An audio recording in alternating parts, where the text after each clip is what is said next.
spot who has lived through an incredibly challenging year and a half, and do all they can to make sure that business continues to thrive and can be an integral part of their community. So that's my happy vision for what the future looks like. I think there are a lot of systemic changes within this industry that we're going to work to support to make it a place that is more inclusive and better to work. But from a consumer perspective, I just hope that there's just this outpouring of support and appreciation and patronage that comes as soon as people are safely able to do that. I like it.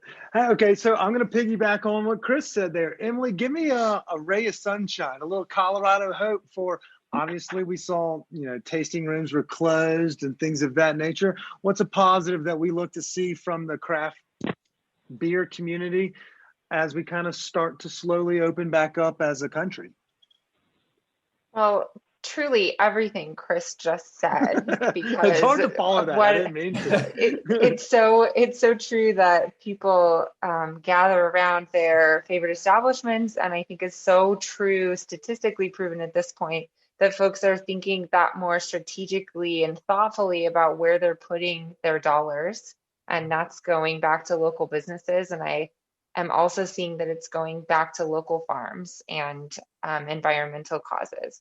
And so I'll take that community support to a deeper level and say that one of my silver linings is a certain thoughtfulness of my community and myself about where just truly those ingredients are coming from.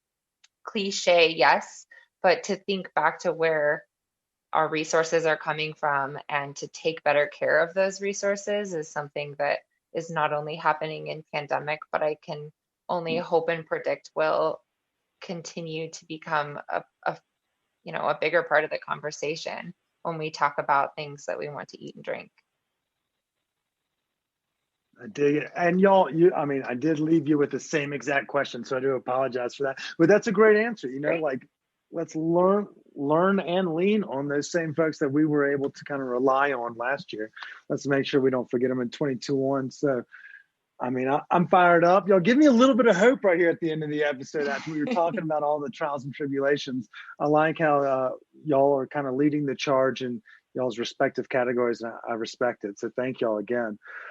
Before we go, we have a couple questions we wanted to ask y'all. We would be remiss if we didn't ask this to all of our guests. And so now that we have y'all, I guess we're going to start Stoned Appetit question of the week. And Emily, while I have you on the big screen, I'm going to ask you first.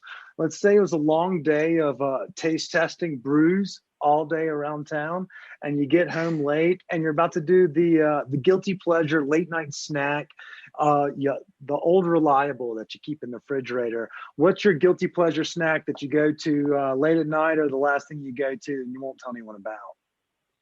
Oh, that's such a good question. Thank you. We like to end on a high note. Guilty pleasure on the savory side. I don't know if it's guilty or very loud and proud, but my fridge never goes without a couple of varieties of olives in it. And yes, I am all about Castelvetranos as my favorite kind. And then my sweet guilty pleasure is ice cream every time. Different variety. I kind of mix it up, but ice cream. All right, this is going to be contentious. Kris and I don't know if y'all are I'm sure y'all have listened to all 215 episodes of this podcast, but we have a really hard line on where we draw on what ice cream flavors are respectable. Let's go ahead and get yours. What kind of flavors are we talking? What is your cup of tea, so to speak? So I recently discovered this ice cream that is flavored with cardamom, and it's so crazy good, you guys. I love it.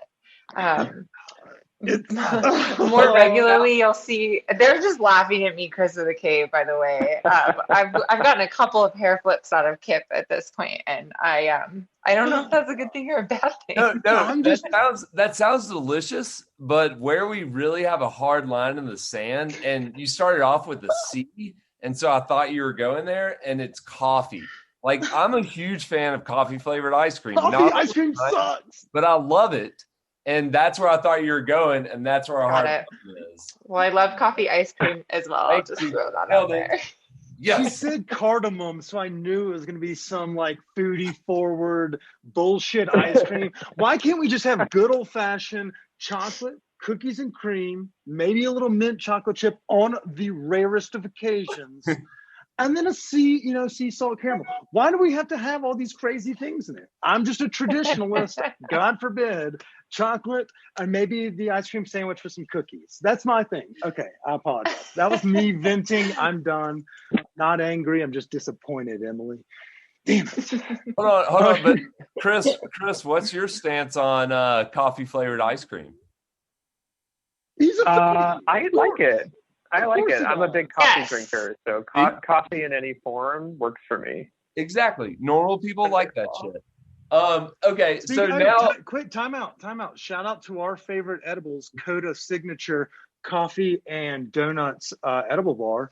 We'll send you one, Kris, and I'll send you a gift card, Emily, because I'm sure you can get it in the States. But yeah, I don't hate on coffee. Thank you. I just think that there's good ice cream flavors, and then there's the I'm trying too hard section. And I think those that eat coffee ice cream are trying too hard. That's just my personal opinion. all right, Kris, so with a C. Kris, what's your late night guilty pleasure here? I mean, this probably won't surprise you since you know where I'm living right now, but I tend to always keep corn tortillas and a lot of cheese in my fridge because there's nothing like just frying up a little like Mexico City quesadilla when you get home at night. Yes. Wait, is that a And the recency greasy- bias, or do you do that in New York as well? Because I mean, Oh you've no, I obviously do that been in New York. Okay. I do that in New Not York. the same. It's not the same. It is not the same, but it makes me think fondly of all the time I get to spend here in Mexico. Plus, it's cheesy and greasy and delicious, which is amazing. I'm telling you, when I went to Mexico City a couple of years ago, and I had tacos there, and then my life was forever changed. But when I got back, like no taco does it anymore. It just barely scratches the itch I have.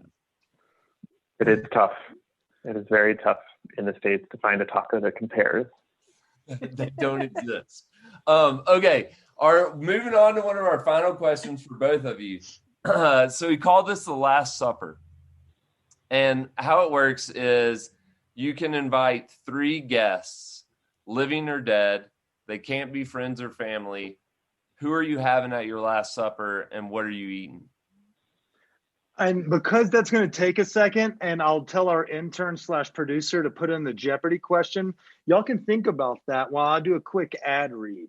I want to give a shout out to our friends over at Batch Extracts. As y'all heard on the last episode, they started their awareness campaign to help spread diversity in the cannabis community. And with every purchase of the Batch Extracts cartridges across Denver and the Front Range of Colorado, they'll donate $2 from every cartridge to that campaign called the Aware in US, aka Awareness campaign. And if you want to learn more about that, go over to batchextracts.com or check out our friends at Med Farm Holdings. And if you want to know more about exactly how the intricacies work and where the dollars are going, go listen to our episode 2 weeks ago with Albie Gutierrez, the CEO of Med Farm Holdings.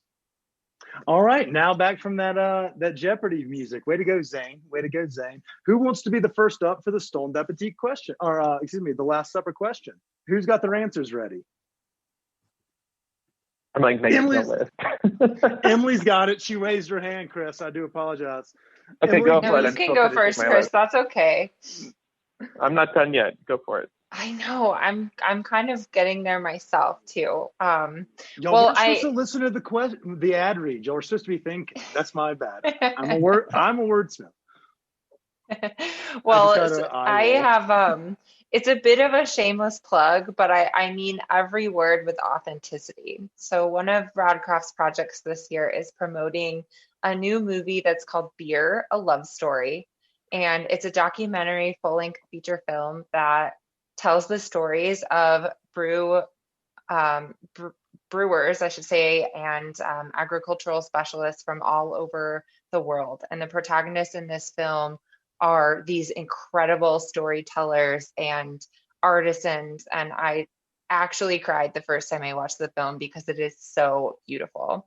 And so I have been working with the filmmaker who lives in Austria. His name is Friedrich Mosher since our start, or I should say since the film came out a couple of months ago, but I have yet to meet him in person, only on Zoom. And he's become just a great friend in addition to colleague of mine. And I would love to have dinner with him and drink all of the beers. And I think we would laugh and cry and have so much fun.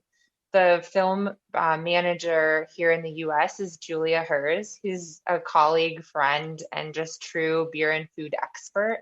And I love eating with her because she can describe what she's eating to I mean, endless capacity and just beyond words. Sometimes she's amazing.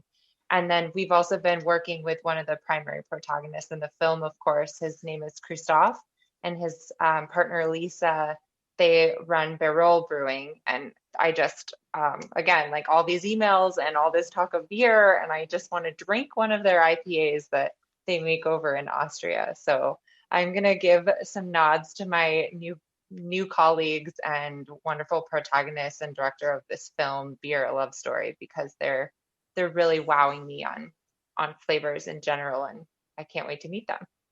So does that mean you're going to go with a schnitzel, or are you going to surprise them with a little Durango's finest? What's going to be the meal that you pick? Choose the food.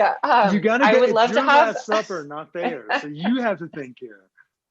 I want fondue, and I say that because we have been telling lots of stories of skiing in the Alps and just being in the mountains and getting warm and gathering around food, and fondue just seems like a perfect community meal for that. I don't hate it. I don't hate on it at all. That's a great selection. Well done. Kris, you have some pretty steep or some pretty big shoes to fill here. Let's hear dead or alive, 3 people. Who's at your last supper? All right, 3 people at my last supper. Probably not surprisingly, but first I'm going to say James Beard. I feel like I've learned so much about this man in the 14 years I've worked at the foundation, and find him to be so fascinating. But of course, never had the chance to meet him. And I also hear that he threw the best dinner party and was a fabulous, fabulous dinner guest. So I think I have to go first and foremost with James Beard. Damn it, I kind of want to hang out with this guy. Yeah, I mean, he was the entertainer extraordinaire. Lived in the West Village, right? I think he'd be a fabulous dinner party guest. Second for me, so I don't know if you know her, but I'm going to say Audra McDonald, who for me was such an inspiration growing up. She went to Juilliard, she studied opera, and then she landed on Broadway, and she's had an incredibly successful career across every possible genre that you can imagine. I just find her to be such an inspiration. So incredibly talented as an actress, a singer, and I have always wanted to have dinner with her. So dinner guest number 2, Audra McDonald, multi-Tony Award-winning actress and singer. And third, I think I'm going to say Harvey Milk. I am an out gay man, and I think that I'm just so fascinated by having grown up in this moment in time where I appreciate that life is so much easier for me to be who I am and to be out and proud about that. And that's really because of the people that came before me and paved the way. And so I think actually that sounds like an exciting dinner party in my mind. Audra McDonald, James Beard, and Harvey Milk. If I recall, I've only seen the movie, but I'm pretty sure Milk threw some parties that were pretty ridiculous. Like they had a big time as well. So you have the best dinner guest and a great dinner party thrower. I mean, it's going to be pretty solid. The question is, what are you going to be eating that night? What's on the dinner menu? I mean, probably not surprising, but I think my last meal would be tacos. I'm a lover of all things Mexican. So, some amazing tacos and maybe a little like octopus carnitas on the side with like the best guacamole that you've ever had. And I could die a happy man. Damn. Okay. That. You guys, could I get another dinner guest and invite Kris? Yeah. Right. Well, no, he's a friend. You cannot. We're now friends now and repeat guests. So technically, he's not allowed at your supper. I do apologize.